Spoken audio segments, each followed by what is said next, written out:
15 years, 9 months, and 11 days. I always say if I've survived active addiction, anything that comes my way now is a walk in the park.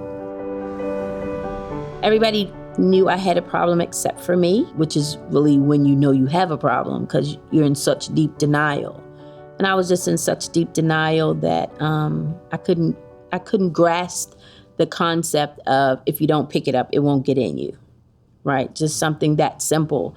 I couldn't grasp that. And so I kept using from the age of 17 to 38. I did absolutely nothing. I have little remembrance of stuff. I know the time went by, I lost family members and things like that, but the substance of my life, I didn't have one. I couldn't keep a job. I couldn't maintain relationships and things of that nature. And then finally, after becoming homeless, losing everything, especially myself, I wind up going to a long-term treatment facility in Baltimore City, and I've been on that journey ever since. And that was September the 11th, 2005. From that day to this day, I haven't found a reason to use drugs. I had been to treatment twice before, and in going to treatment twice before, I had an agenda. It was to not go back to prison or to satisfy my parents. But this time it was for me. It wasn't for anybody else, and I didn't know what to expect. And so they talked to me to find out what I needed. What do you need, Monica, for us to support you in staying clean? What do you want from us? We know what we have to offer you, but what do you need? And I was able to honestly tell them what I needed. I was a little psychotic when I came into recovery. I had been living on the streets of Baltimore, homeless for several months.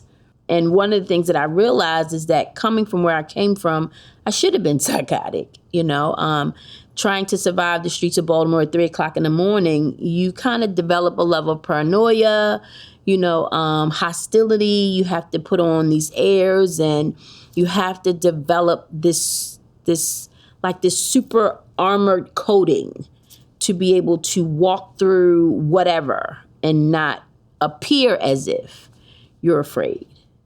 And so I had that when I went into treatment. I had the kill or be killed mentality, but I knew that I didn't want to use. I didn't want to get high again. I didn't want to return back to that lifestyle.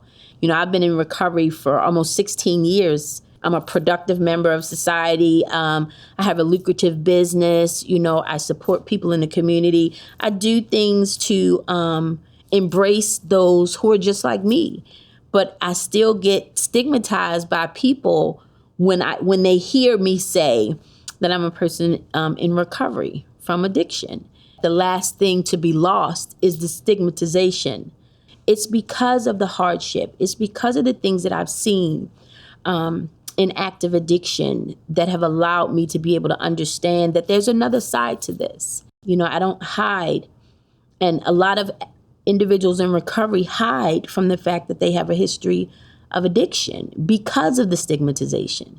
We have politicians and local people in local governments that will never tell you that they're a person in long-term recovery because of the stigmatization.